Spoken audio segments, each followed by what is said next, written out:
വൈകുന്നേരങ്ങളിൽ ഇതുപോലെ ദോശ ഉണ്ടാക്കി കൊടുത്താൽ എല്ലാവരുടെ വയറും നിറയും, നല്ല ഹെൽത്തിയുമാണ്, എല്ലാവർക്കും ഇഷ്ടപ്പെടുകയും ചെയ്യും. ഒരു കറിയും ഇല്ലാതെ ചൂടോടെ ഇഷ്ടം പോലെ ഈ ദോശ കഴിക്കാം.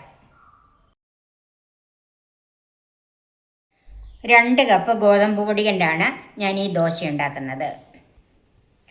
1 സവാള, 1 തക്കാളിപ്പഴം, 1 ക്യാരറ്റ്, 1 പച്ചമുളക്, 1 ചെറിയ കഷ്ണം ഇഞ്ചി, കുറച്ച് കറിവേപ്പില, ഇതെല്ലാം ചെറുതായിട്ട് അരിഞ്ഞെടുക്കണം.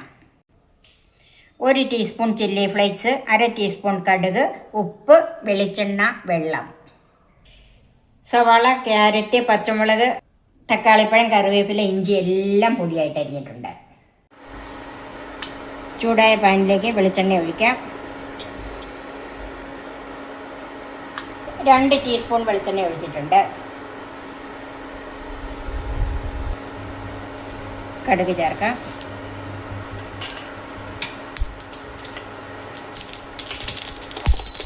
കടുക് പൊട്ടിയതിലേക്ക് സവാള ചേർക്കാം.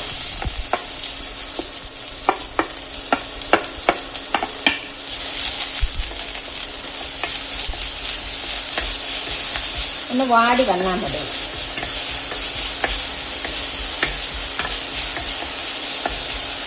സവാള ഒന്ന് വാടിയിട്ടുണ്ട്. അതിലേക്ക് പച്ചമുളകും ഇഞ്ചി അരിഞ്ഞതും കറിവേപ്പില അരിഞ്ഞതും കൂടെ ചേർക്കാം.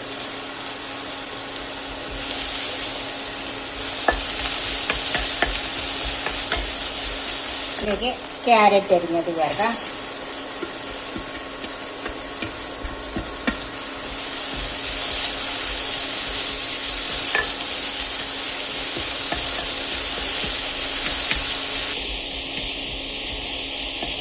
ഒന്നും ഒത്തിരി അങ്ങോട്ട് മൂത്ത് പോകണ്ട.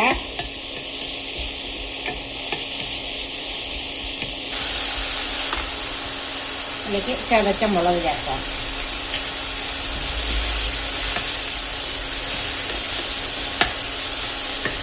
ക്യാരറ്റ് ഒന്ന് വാടി വന്നിട്ടുണ്ട്. അതിലേക്ക് അരിഞ്ഞു വെച്ചിരിക്കുന്ന തക്കാളിപ്പഴം ചേർക്കാം.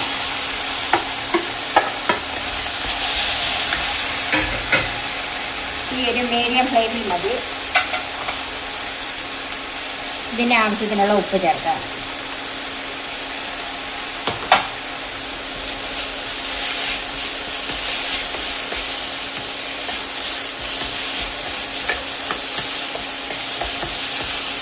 തീ കുറച്ചിട്ട് 1 മിനിറ്റ് ഒന്ന് മൂടി വെക്കാം. ഒന്ന് നോക്കാം.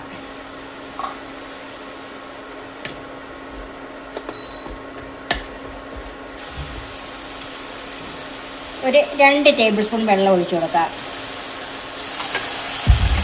അതെന്തിനാന്ന് വെച്ചെന്നാൽ ഇതെല്ലാം കൂടെ ഒന്ന് യോജിച്ചൊന്ന് വെന്ത് വരണം, ചെറുതായിട്ട് ഒന്ന് വെന്ത് വരണം. അതിന് വേണ്ടിയിട്ടാണ്. വീണ്ടും 1 മിനിറ്റും കൂടെ അടച്ചു വെക്കാം.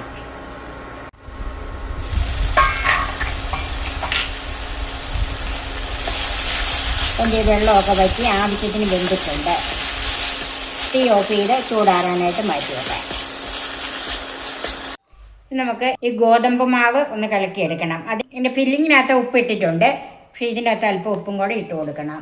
എന്നിട്ട് എല്ലാം കൂടെ ഒന്ന് കലക്കിയിട്ട് വീണ്ടും അതിൻ്റെ ഉപ്പ് നോക്കണം. നന്നായിട്ടൊന്ന് മിക്സ് ചെയ്യാം.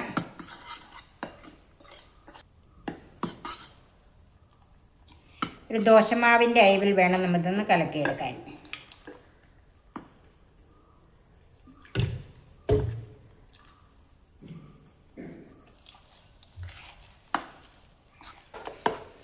ഇത് കട്ടയില്ലാതെ കലക്കിയെടുക്കണം. അപ്പം ഇത് നന്നായിട്ട് കട്ടയില്ലാതെ കലക്കി വെച്ചിട്ടുണ്ട്.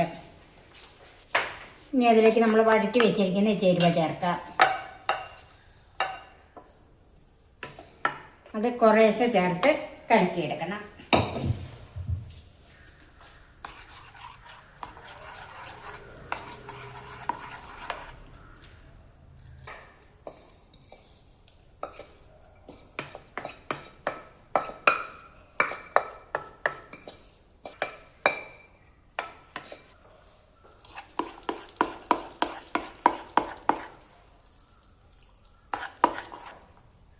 അപ്പോൾ ഇത് കണ്ടില്ലേ, നല്ല കട്ടിയാണ്.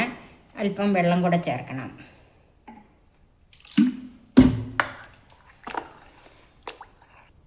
ഒരു ദോശമാവിൻ്റെ അയവ്, അതിൽ കൂടുതൽ വേണ്ട. നമുക്ക് കോരി ഒഴിക്കണം. ഇങ്ങനെ ഇനി ഇതിൻ്റെ ഉപ്പൊക്കെ ഒന്ന് നോക്കണം. ഉപ്പും കൂടെ ചേർക്കുവാണ്. ഇപ്പം എന്ത് ചെയ്യുക, ആവശ്യത്തിനുള്ള അയവിലുണ്ട്. ഇത് കണ്ടോ. ഇനി ഇത് നമുക്ക് 10 മിനിറ്റ് റെസ്റ്റ് ചെയ്യാൻ വെക്കാം. ഇപ്പോൾ ഒരു 10 മിനിറ്റ് റെസ്റ്റ് ചെയ്യാൻ വെച്ചാണ്. ഇനി ഒന്ന് നോക്കാം.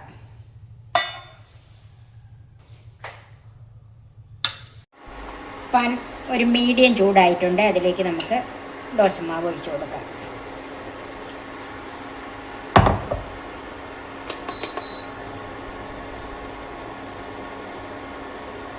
ഇത് ഒത്തിരി അങ്ങോട്ട് പരത്തണ്ട, എന്നാൽ തീരെ പരത്താതിരിക്കും വേണ്ട, അതുപോലെ ആയാൽ മതി. ഇതിലേക്ക് അല്പം നെയ്യ് ഒഴിച്ചു കൊടുക്കാം. നെയ്യോ വെളിച്ചെണ്ണയോ എന്ത് വേണേലും ആവാം കേട്ടോ.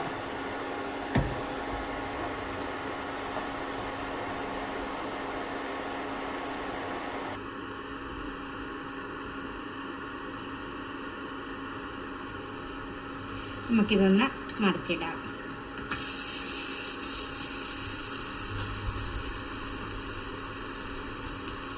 വൈകുന്നേരങ്ങളിൽ ചപ്പാത്തിയൊക്കെ ഉണ്ടാക്കി കഴിക്കുന്നവരാണെങ്കിൽ ഇടയ്ക്കിടയ്ക്കൊക്കെ ഇതുപോലെ ഒരു ദോശ ഉണ്ടാക്കി കഴിച്ച് നോക്കണം. ഇതിന് പ്രത്യേകിച്ച് കറിയൊന്നും വേണ്ട. അത് തന്നെയാണ് ഇതിൻ്റെ പ്രത്യേകത. കാരണം ക്യാരറ്റ് അങ്ങനെയുള്ള വെജിറ്റബിൾസൊക്കെ നമ്മൾ ഇതിൻ്റെ അകത്ത് തന്നെ ചേർക്കുന്നുണ്ടല്ലോ. പിന്നെ ഇത് ഹെൽത്തിയുമാണ്. ആർക്കും കഴിക്കാൻ പറ്റിയ ഒരു ദോശയാണ്. ഇത് തിരിച്ചും മറിച്ചു വിട്ട് അല്പം മുരിച്ചെടുക്കുന്നതാണ് നല്ലത് കേട്ടോ. പിന്നെ ഇതൊന്ന് തിരിച്ചിട്ട് കൊടുക്കാം. തീ ഒരു മീഡിയം ഫ്ലെയിമിൽ കൂട്ടണ്ട, അത് പതുക്കെ ഇരുന്ന് ഒന്ന് മൊരിഞ്ഞു വരുന്നതാണ് നല്ലത്. എന്നാൽ തീ ലോ ഫ്ലെയിമിലും ആക്കരുത്, അന്നേരത്തേക്ക് സമയം കൂടുതലെടുക്കും. ഇതിൻ്റെ 2 വശവും മൊരിഞ്ഞിട്ടുണ്ട്. നമ്മുടെ സ്പെഷ്യൽ ഗോതമ്പ് ദോശ റെഡിയായി. സെർവിംഗ് ഡിഷിലേക്ക് മാറ്റാം. ഓരോ പ്രാവശ്യം എടുക്കുമ്പോഴും ഒന്ന് മിക്സ് ചെയ്തിട്ട് എടുക്കണം.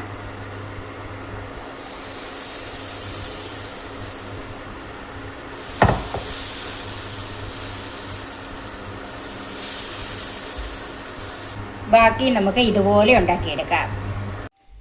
വൈകുന്നേരങ്ങളിൽ ഇതുപോലെ ദോശ ഉണ്ടാക്കി കൊടുത്താൽ എല്ലാവരുടെ വയറും നിറയും, നല്ല ഹെൽത്തിയുമാണ്, എല്ലാവർക്കും ഇഷ്ടപ്പെടുകയും ചെയ്യും. ഒരു കറിയും ഇല്ലാതെ ചൂടോടെ ഇഷ്ടം പോലെ ഈ ദോശ കഴിക്കാം. ഇത് എല്ലാവരും ഒന്ന് ട്രൈ ചെയ്ത് നോക്കണം, എല്ലാവർക്കും ഇഷ്ടപ്പെടും. എൻ്റെ ഈ ചാനൽ സബ്സ്ക്രൈബ് ചെയ്യാനും എൻ്റെ ഫേസ്ബുക്ക് പേജ് ലൈക്ക് ചെയ്യാനും ഷെയർ ചെയ്യാനും കമൻറ്റ്സ് അറിയിക്കാനും മറക്കരുത്. പുതിയ പുതിയ വിഭവങ്ങളുമായി നമുക്ക് വീണ്ടും കാണാം. ഞാൻ സോഫി വീഡിയോക്കോസ്.